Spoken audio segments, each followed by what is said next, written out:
Okay. All right, IRL, baby, we are back. Today's guest is a true artist in every sense of the word. He's a singer, songwriter, activist, husband, father, EGOT. One of only 20 or 19 people? I think it's 20 now, It's 20 now. Only 20 people have an EGOT in the entire history of the world. Yes. You are one of those 20 people. I was number 15, I believe. Yes. You are a legend. It is John Legend in the building. With Angie! IRL.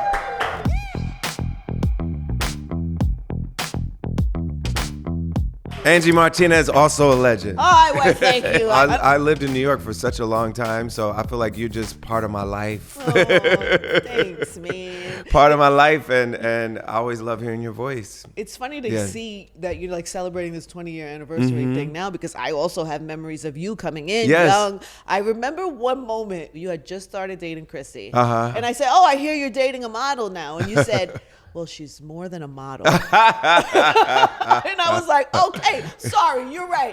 Tell me all about her, John. I feel like you were already deep in love by the time I probably asked Probably you this so. question. We met in September 2006. We actually shot a video together, so it's, Was it like just... We just had chemistry from the second we met, and we started dating not long after that, and here we are, 19 years later almost. 19? Yeah, we met September 2006. Wow. And so, and we got married 11 and a half years ago, but we've, been with each other for much longer. So it's been a minute. Okay, so we're 20 years celebrating now. Yes. There's all this activity and shows. We're doing shows. We did a remix version of the album. Love that. With Black Thought and Killer Mike and Lil Wayne and Thames and such Semi. a good group that you picked. Like amazing. Everybody really added something special to it. All the producers did great remixes, and it all feels really good. And then we've just been out on the road celebrating with everybody, and I just love connecting with my fans that have been with me since the beginning, and they'll tell me this got me through high school, or got me through college, got me through this relationship. Weddings. Yes, exactly. And just knowing that we've been a part of people's lives for that long is really special. Do people send you wedding videos? All the time. All the time? On Instagram, I'm always getting feeds of, my song being used for this or that. And it started with Get Lifted. So we had, on that album, we had Stay With You and So High that people used a lot for weddings. And then, of course, All of Me has become one of the biggest wedding songs of all time. Have you ever done All of Me at a wedding? Yeah. Whose wedding? Well, I mean, it's been expensive to get me to do it. It's got to be really expensive. No, I can only listen. But yeah, for you. It's like a home. Yeah. I've done it a few times. Yeah. People you knew, or just people who just could afford it? People who could, who I knew. I did it at Kanye and Kim's wedding. Oh, you did do it. Because that was right after we got married, right when All of Me came out, and then Kanye was at that wedding. He got inspired and was like, "I want to do my wedding in Italy too," and so they got married 9 months later, and he was obsessed with All of Me too, because he was executive producing that album that it was on, and we didn't write that song together, but he was just obsessed with that song, and of course I did it at their wedding too. So that's one of the few weddings of a friend of mine that I did it at, and then I did Gabby Union and D Wade's wedding, but at that point, All of Me was so ubiquitous that they were like, "Can you do another song?" We want to be like everybody else. So we did You and I for that one, which was on the same album. Yeah. But does it hit differently for you? Because even songs that we like and know and like iconic songs, sometimes in those moments, they just hit different. Oh, yeah. I can't imagine you being, whether Gavin or even Kanye's, being in Italy and watching two people and you are singing the song. It has to it's special. Feel the feeling of it. I mean, what is that feeling that most of us could never really experience? It's special. Well, the first time I sang it in front of an audience was literally at my wedding. So we got married in Italy, and if you look back at the music video, we shot it there that week of the wedding at Lake Como, and then I sang it live on the piano at the reception, and it was a moment, Are you a mess inside? Is she a mess inside? Well, some tears were shed. I didn't cry in that moment. She cried the first time she heard it. And when I sang it to her the first time, I had just come home from the studio, and I was like, "You're going to love this song. I wrote it for you." And we were engaged by that point. And she cried the first time she heard it. Yeah. So sweet. Yeah. I can only imagine those moments. Yeah. How beautiful is that to have? I mean, that's just one song, but even like the first album and all of these amazing moments in your career, like just how special that you get to experience the world. In that type of way. And like a lot of my memories are tied to what song was I writing at this time? What song was I touring with at this time? What album?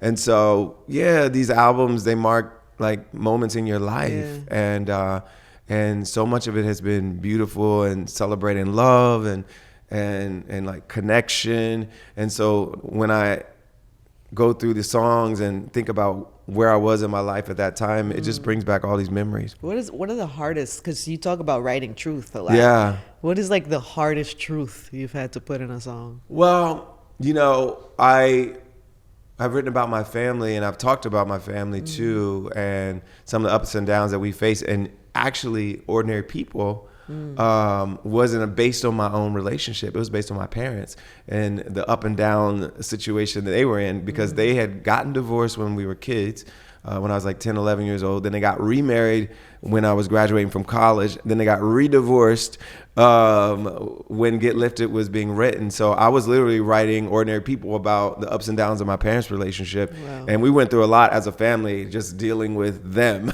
and their back and forth. Because it's not just their up and down. Yeah, because we all had to experience it. And when I was writing Ordinary People, that's what it was about. That's so interesting. Yeah. But you would think as kids you'd be happy, like if your parents get back together. It's stressful. It was like, are we going through this again? Yeah. You put us through this again? No, and we were like happy for them that, they seemed like they had fallen in love and all this stuff.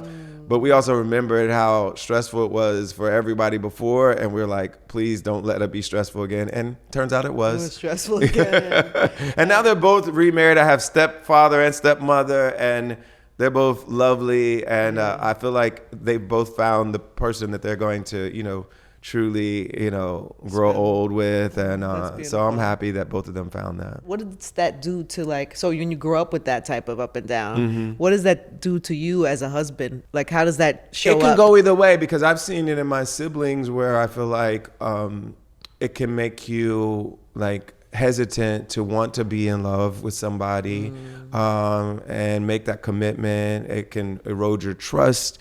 But for me, I feel like it's done the opposite. It's made me want to make sure that Chrissy and I don't do that. It's been an example of what not to do, Yeah. That's with anything, right? Yeah. Your parent is a alcoholic, and some people never ever Some drink. people go opposite way, and some people end up following in their footsteps, Yeah. So that's your goal. So that's you're motivated. That's part by of that. it, And even as silly as it sounds, we'll watch reality TV and see families going through divorce, and we're just like, that cannot be us.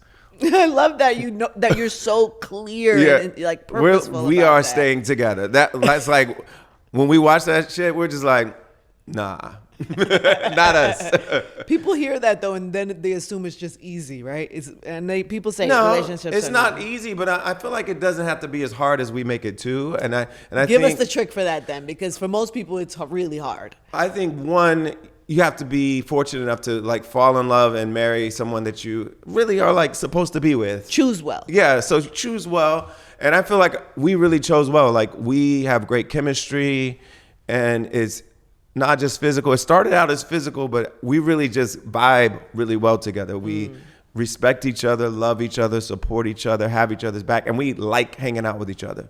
That's so great. So that's good. That's a good foundation to start with. But you also have to be mindful, and you have to work on yourself and work on whatever your bad habits are and your bad relationship habits are, whatever they are. Give us one. Share one that you had to learn. Well, I had to be more emotionally available, because I'm very I'm so chill and stoic. You're John Legend. You wrote all of me. But I'm also so I'm just some people call me a robot. I'm so emotionally even kill. And I think that works for a lot of situations, but sometimes you need to show some emotion, show some passion. Yeah. And so I've had to do that. And I think another thing is I always want to fix everything. And like if Chrissy's going through something and she like complains to me about it, she's dealing with it, like I'm always skipping straight to how do I fix it. But sometimes you just need to let the person vent. And like you've been to therapy. Exactly. Like therapy. you can't just be like I'm just fixing everything. You have to like actually like commiserate with them and allow them to like say their piece, you know. We just did Cynthia Erivo, actually. Yes. And we were talking about love and relationships and how challenging it is for people because you have to grow. And you're not the same person you were 11 years ago. So while you're growing and she's growing, that sometimes causes, distance in people. If you don't give the other the room to grow.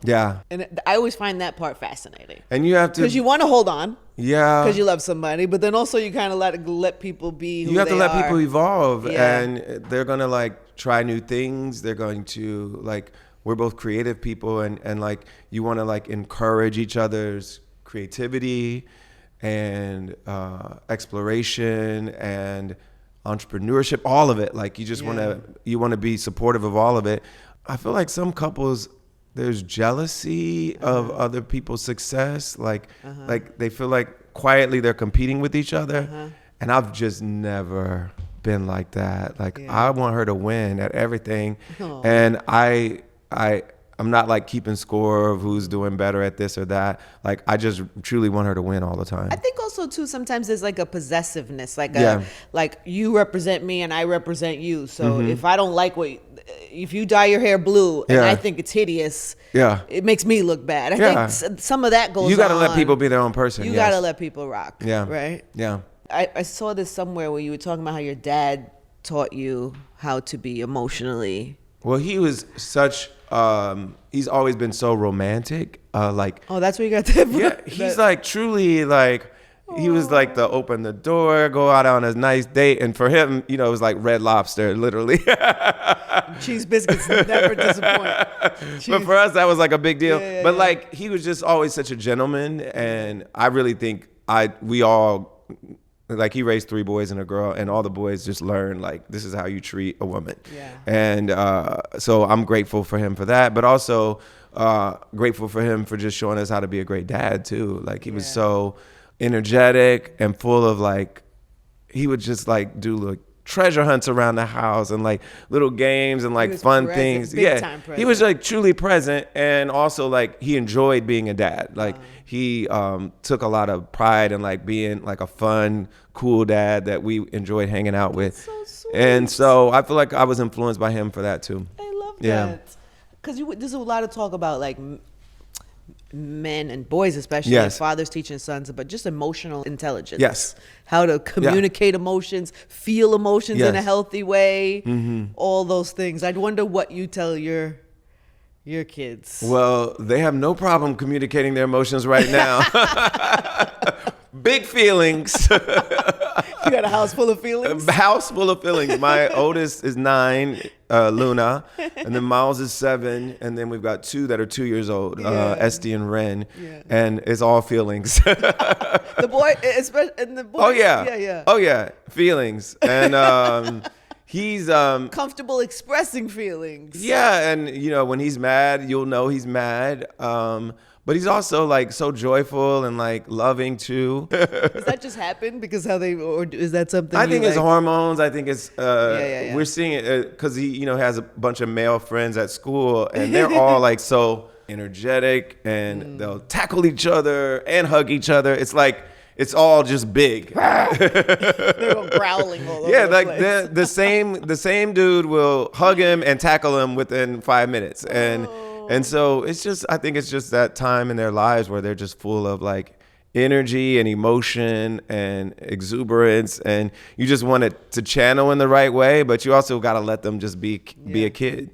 I love how intentional you guys have been about creating your family. Oh man, and it's been fun, honestly. Really? The house is like so fun right now. It's like this age is really fun. Like none of them are adolescents yet, so I feel like I'm scared of that era. You should be. But this era is fun. I would love to talk about the family, just the intention about how you put your family together. Yeah. Because, people find family by surprise. Yes. People are adopted. We have happy accidents, and then sometimes not so happy accidents. Exactly. You figure it out. And so we use IVF. Yes. So it's crazy because the only kid we conceived naturally we lost in a miscarriage. Yeah, I'm so sorry. And so it was scary ever trying to do it naturally again because it was like that's the only one we lost. And when we did IVF, it worked out so beautifully. And it allowed us to kind of time when we could have the kid and work with our doctor and make sure everything was healthy and right. And so it really did work for us. IVF did work, and we have 4 beautiful kids from it. Do you feel like there's a greater appreciation? I'm not to say that people are not appreciative of their children, but like when you work that hard to intentionally put a family together, like. I think everybody loves their kids, and hopefully everybody loves them unconditionally and purely. But when you do work that hard, it just makes you even more appreciative of what you have. And also, I think it made us on the political side, not to get too political, but think about like what it means for a woman to be able to decide when they can have kids. Yeah. And how important that is for a woman, for her family, for everybody involved, that you have control over when that happens in your life. So it made us, I think, even more politically like, we are pro-choice all the way, and we want to be like intentional about fighting for other women's rights around the country and around the world to be able to make that kind of decision that we made. How do you navigate through that? Because there's so much, I know we don't have to get so political either, but you have always been very active and very vocal about your opinions. Yeah. And just now is the time in the world is like nothing we've ever seen. Yeah. And so how are you balancing that like in your real life? How are you? It's wild. It's wild because part of you is like, life is great. Like, I have a great family. Yeah. I'm in a great house. I get to go on beautiful vacations. Like, life is beautiful. Yeah. For me, I'm making art that I love and I'm proud of. Like, there's so many amazing things. But at the same time, you feel like the country's falling apart. The world's falling apart. And it's hard to think like, well, what does that mean? Like, am I supposed to be like in my feelings about it all the time? Am I supposed to be posting about it all the time? Or am I like just supposed to enjoy my life? Because my life is wonderful. Like in our little cocoon, like everything's going great. And so part of me is like torn on how much to focus on all the bad shit that's going on in the world versus just focusing on what I immediately control in my family. And so, yeah, that's a dilemma. I feel that very deeply. Yeah. And I think the way I've resolved it is continue to focus on, even on the activism side, what you can control. And right now, like, I can't control what's going on federally, but I can stay involved in my community, stay involved on the state level. And so like all of the activism stuff that we do is really local and state. So in California and LA, but also in other states, controlling what we can control, and not focusing on, what we can't control. Do you have like a limit on the news cycle? I pay plenty of attention to it, probably too much. Yeah. And like I said, it can be hard because it's like my life is great, but like the world feels like it's falling apart a lot of the times. And so I want to stay connected to the news, and I don't want to just be like, let me just ignore it. Because I don't feel like that's a great way for me to be in the world. I feel like I still need to know what's going on and just stay involved wherever I can. Are you, I don't know, worried?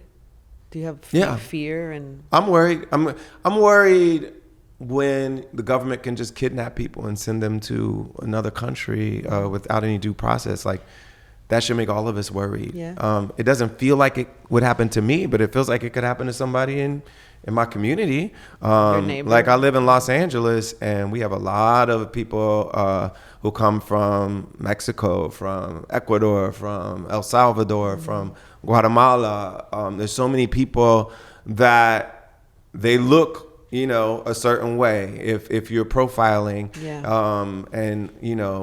And basically that's what the ICE agents are doing. They're going through looking for people who look Hispanic, and whether or not they have due process or a warrant or anything, they're just snatching them up. We were notified by our kids' preschool that they were going through the parks and swooping up nannies in the park. Jesus. And making the kids sit there in the back of the van until their parents came to pick them up. And they would snatch up the nannies, and they snatch up the guys doing day labor, at the Home Depots and things.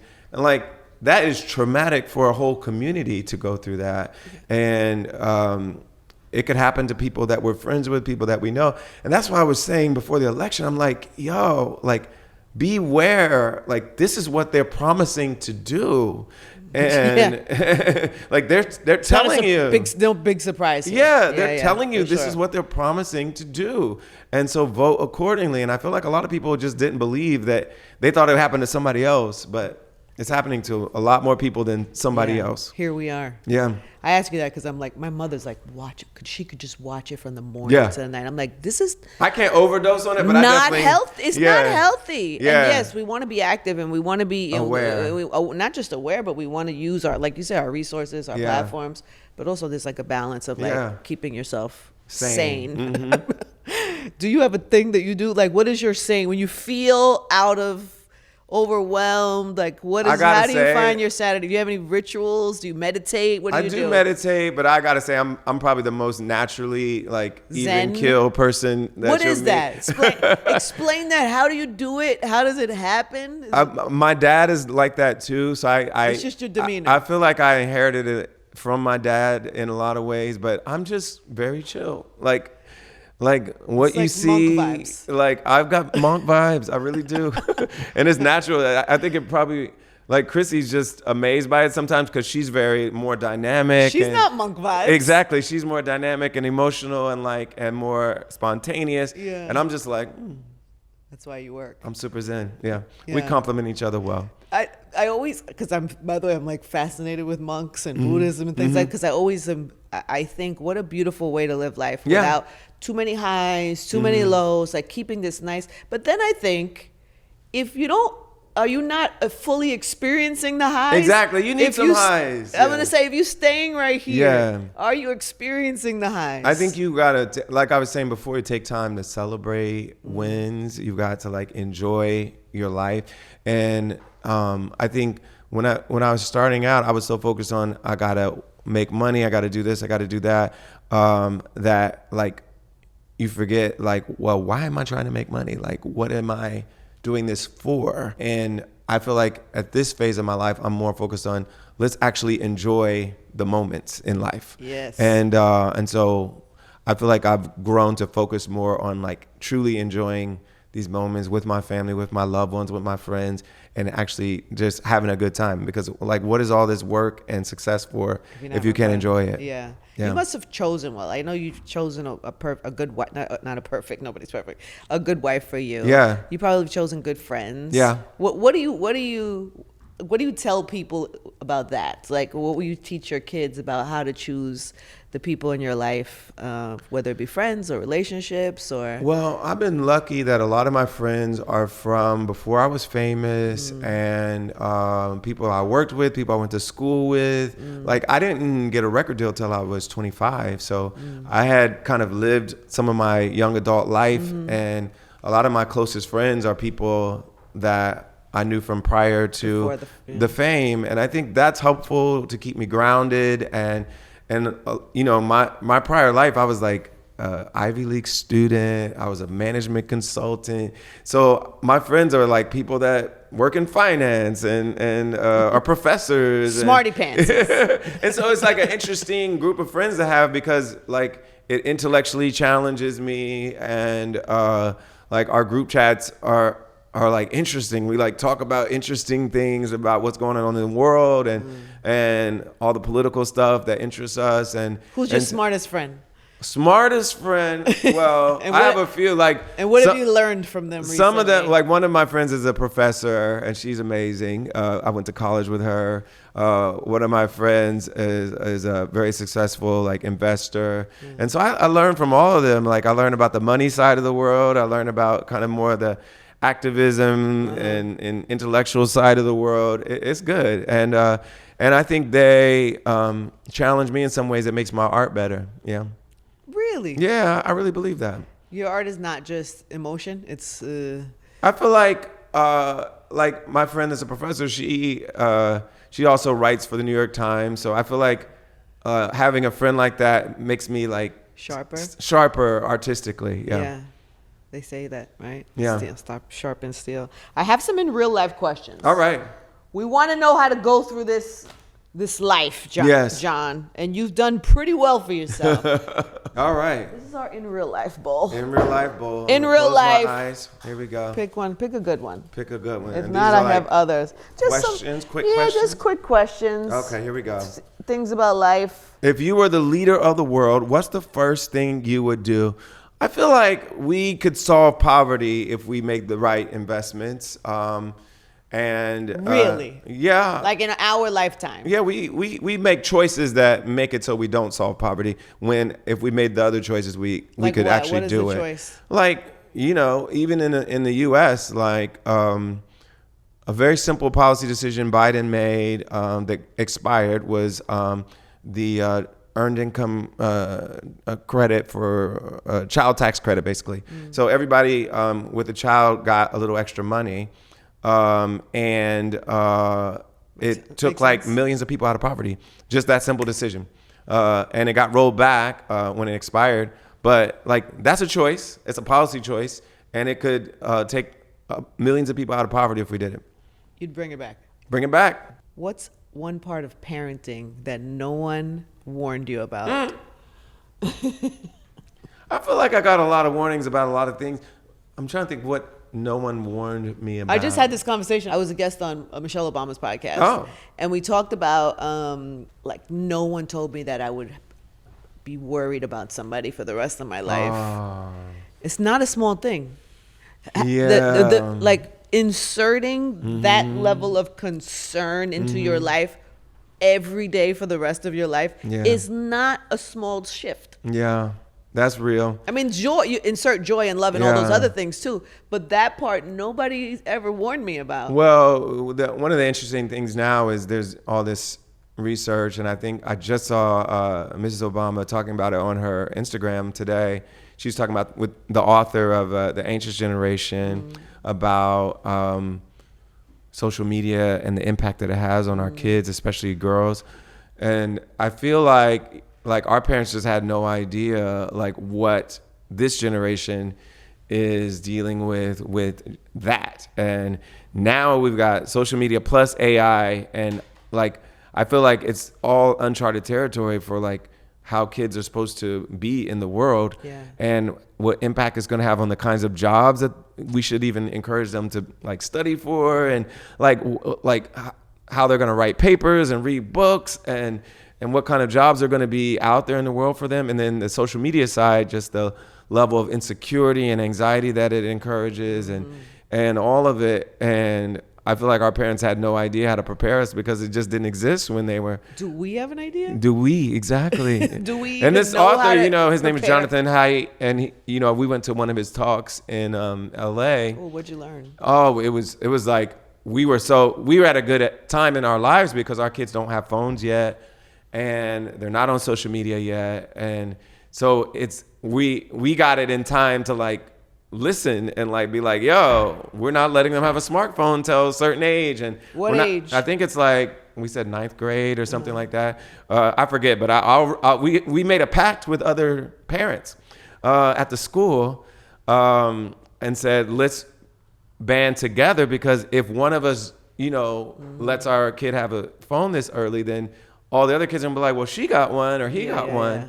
And so you have to, it's called a collective action issue. Wow. And so. Did you lead this? Did you start this? We did it as a group. Like my wife was involved. She's a Girl Scout mom. And so it was her and like a few of the Girl Scout moms that started it. And then we did it with the whole 3rd grade, which is our oldest grade. So no phones. Yeah. Until the 9th grade. Yeah. And then no social media. I think they say until you're like 16 or something. Wow. Like no Instagram, no Snap, any of that. And they say you have to be really mindful of group chats, because a lot of the group chats are where the bullying happens, and like the excluding and ostracizing people, and you just got to be really mindful of all of it. And I think they're learning so much about the effect that it has on kids that we can benefit from all the things that they're learning, and the previous generation didn't know. And are your kids pushing back on any of that? No, they're good so far, but okay. I feel like wait till Luna's like 11 or 12 and we'll see. But are you prepared to stand Yes, firm? we're gonna be tough. And what is the benefits? What do they say the benefits of that? Well, it's just like their attention span in class, just reading a book. Just think of how there's a whole generation of kids that like it's hard for them to focus on anything like a book, a movie, because they're so like. Yeah. And like when your brain is trained to do that, especially at this age, when your brain is still being formed and your habits are being formed, it's not a good thing. It's kind of scary to be a parent now. And then the AI thing, like that's a whole nother beast. Yeah, where are you with that? Because it's giving me I love it in so many ways. It's helped me to like projects, ideas, helps me kind of like formulate ideas really quickly. I also have a little anxiety about it because it is so fast that you start to feel that feeling of like, I need to be faster. Yeah. And like, do you feel are any of our kids going to like read the whole book, or they're just going to get AI to tell them what it was about? And are they going to write any more papers themselves, or like, but should they too? That's a good question. Like, we don't know. Right. Like, and we don't know what the side effects of all that are going to be on like one their of my kids, development. One of my kids was working on something and they're not allowed to use AI. And I thought I don't know that's not realistic either, right? Number one, it's not realistic, and I also don't think it's the smartest way to look at it because AI is here, it's happening. Yeah. So we can we could say, hey, don't use that. They're still going to use it, or we can say, how can you use that smarter? Yes. How can you use that better than everyone else is using? Yeah. How can you use? So I don't know. It's tricky. I just wonder how you guys manage through that. Well, the kids aren't really on it yet. So, yeah. What about but you? I think by the time they're in high school.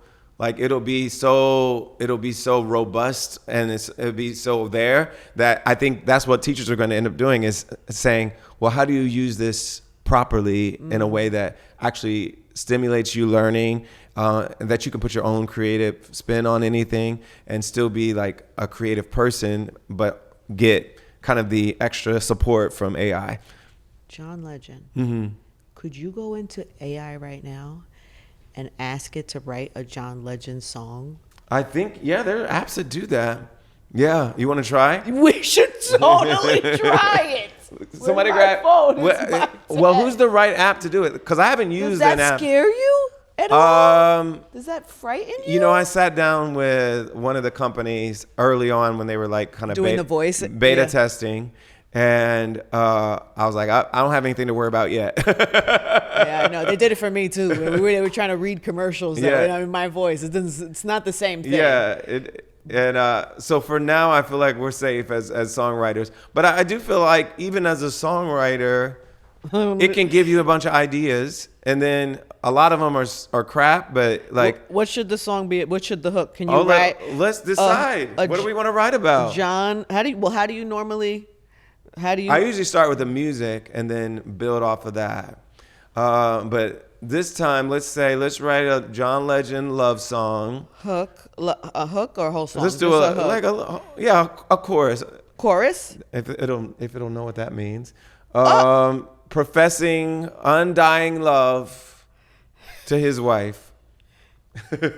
Oh my God! The fact that that's what you think of, that's so cute. Then you go right to Chrissy. Professing undying love. I'm spelling everything wrong, but he understands me. G. Mine is called G. Is it going to sing it to us? I don't know. We're going to see. I think there are apps that actually will sing it to you. Have you tried this? The one I was doing was a beta test, and it could use your voice if you gave it permission to. So for the beta test, they used my actual voice for it. But I don't think any company could just do that because they'd have to pay me. The song is called Every Time I Say I Do. Every Time I Say I Do. Okay. You could kill that. Yeah. I hear you. A love letter in lyrics from John Legend to Chrissy Teigen. Oh, here we go. I've said I love you 1,000 ways. In burnt toast mornings and getaway days. I don't see that. Okay, keep trying. Keep trying AI. This is why I'm not worried about my job security. In the silence when you fall asleep, and in the chaos when the babies scream, You've seen my soul in every shade, from my Sunday best to my worst mistakes. And somehow, even when I lose my way, you still stay. This is not terrible, John. It's not terrible. Where's the I do part? And here comes the chorus. Oh, okay, here's the chorus. So every time I say I do, I mean I choose this life again with you. Through every storm, every high and low, you're the reason, you're the home, you're the melody I fall into. So every time I say I do, I do. Okay. I'm not mad at that. That's not terrible. I'm not mad at that chorus. Now you would have to put melody to it. And I'd have to massage it and yes. all the things you do. Yeah. Do you think this is something you would ever play around with? Well, I think there are plenty of songwriters already doing it. Yes, so of like course. it's happening. But you're John Legend, you're an EGOT. I haven't done it yet, but I feel like that would be a starter. I will send this to you. That would be a starter. You can make this a hit. Yeah, that would be a starter for a song, and then I would make it better. Yeah, you'd have to make it better. Yeah. So you still believe in us as humans and our God-given talents. Absolutely. Over that. Yeah, and but I think what AI does is what just happened. Is like it gives you enough of a starter for an idea that you can massage and edit and humanize. Yes. And it gives you no anxiety. It doesn't give me anxiety. And I think the reason why is because I know I add so much humanity and like experience and art to songwriting, and I've been doing it for such a long time that the AI is just not going to duplicate it in that way. But it can give you ideas and get you going. Yeah, for sure. Mm-hmm. Where does that gift? What is your relationship like with that gift? With the gift of songwriting, first of all, I truly love it. Like I get so much joy, like pure joy. It's amazing. Like I just wrote a song the other day. It was for a film, and so I had kind of a clear like direction where I was going, and I wrote it in like 2 or 3 hours, and I was like, I am so lucky that I get to go to work, create something that did not exist before, and be like genuinely proud of it, and it's a brand new thing that exists in the world that didn't exist before. Like I feel like that's an amazing gift to have. Totally. And I like every day I pinch myself that I get to do this for a living. Okay. Damn, we start this, but I think I know this answer. On a scale of 1 to 10, how happy are you today? I'm real good. I feel that from you. Yeah. I feel like I almost didn't need to ask you that. I feel very happy, but like I said, I'm like reading the news, so I'm so happy in my own life and everything that's going on in my own life, but it is sad when I read the news and see like death and war and, you know, the government kidnapping people. So like I can't be at a full 10 because it's still in the back of my mind. Because of the world. Yeah. Yeah. But you're operating pretty high. Up there. Yeah. Good for you. In real life, what do you pray for most? I just pray for my family. Like I want them to be healthy and safe and you know, when you have 4 kids, I guess like you were talking about before, it gives you something to always be worried about the rest of your life. Forever. The torture of parenting. Yeah, and so, you know, like, so I think the most constant prayer is just that my kids are healthy and happy and also like beyond like just surviving, like you want them to like genuinely be happy and thrive and find something they love to do and are fulfilled by and all that good stuff. And they got some time to figure that out, but you want all that for your kids. And you've experienced the other part of that. Yeah. You've come up out of it. And you've been honest about grief and losing the baby. It was a tough time. It was really tough. Yeah. How do you pick yourself back up from that? Well, you need each other and you need to support each other. And then therapy, you got to talk about it. You got to have love around you. And I think it helped that we had the kids that we have, you know, because you remain like so grateful for them and so appreciative of what they mean to your life. And so it helps you kind of get through the loss because you know you have something to continue to live for. Yeah. So focusing on what you have, right? Absolutely. Okay. When was the last time in real life that you cried from gratitude? Oh. Today? It was recent. I think it had something to do with my kids. Man, having kids makes me Are you a crybaby with your kids? I'm a softie about my kids. Like, I was never like a crier. I told you I'm emotionally like, Yeah. I was never a crier until I started having kids. And like, it'll be like just the little things with them when they make me proud and when they say something that like reflects on like our teachings to them, and they're like kind to each other, and like, and you just feel like, oh, they're actually listening to what we try to indoctrinate them with, and you see that manifested, and it's a beautiful thing, and that does make me cry sometimes. Yeah. You are emotional. You are not a robot, John. I'm not a robot all the time. And your name is Legend, but how often do you think about your legacy? I think about it, and I think during this season of like celebrating Get Lifted, and I've been telling my story a lot more. Like before this Get Lifted tour, we've been doing a songs and stories tour that was just me solo. So it was like a one-man show. I was telling my story, playing songs on the piano, going back and forth. Beautiful. And this whole era of my life has been in some ways about reflecting on everything that I've done so far. And at the same time, I'm creating new music. New album's gonna come out next year. And so I'm never like just resting on what I did before, but I'm also like genuinely celebrating my legacy right now, and then continuing to try to build another chapter of that legacy. So I do think about it. And, you know, Legend was a nickname. It was first started by Jay Ivey. He's a spoken word artist from Chicago. And he was in the studio with us, with me and Kanye. We were making College Dropout.